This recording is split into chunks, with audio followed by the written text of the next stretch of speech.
పట్టణంలో భాగంగా వాళ్ళ పార్టీ కార్యకర్తల సమావేశంలో చాలా అనుచితమైన వ్యాఖ్యలు, ఎవరు సహించలేని ప్రజాస్వామ్య పద్ధతిలో ఏ సామాన్య కార్యకర్త కూడా వాడలేని పదాన్ని వాడి ఇవాళ మన తెలంగాణ రాష్ట్ర గౌరవ ముఖ్యమంత్రి యనుమల రేవంత్ రెడ్డి గారిని హౌలా అనే పదంతో సంబోధించడం, తిట్టడం వల్ల ఇవాళ మా తెలంగాణ ప్రజల మనోభావాలను, అదేవిధంగా కాంగ్రెస్ పార్టీ అభిమానులు, నాయకులు, కార్యకర్తల యొక్క మనోభావాలను తీవ్రంగా దెబ్బతిన్నాయి.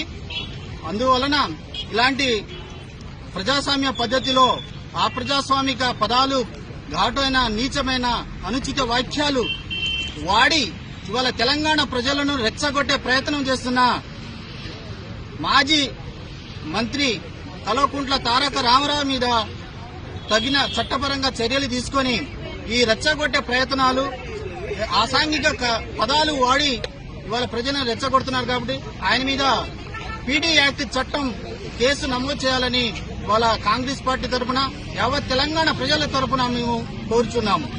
ఈ రోజు రఘునాథపాలెం మండల స్టేషన్లో ఆ మీద కేసు నమోదు చేయాలని ఇవాళ రిటర్న్ కంప్లైంట్ కూడా కాంగ్రెస్ పార్టీ తరఫున ఇవ్వడం జరిగింది.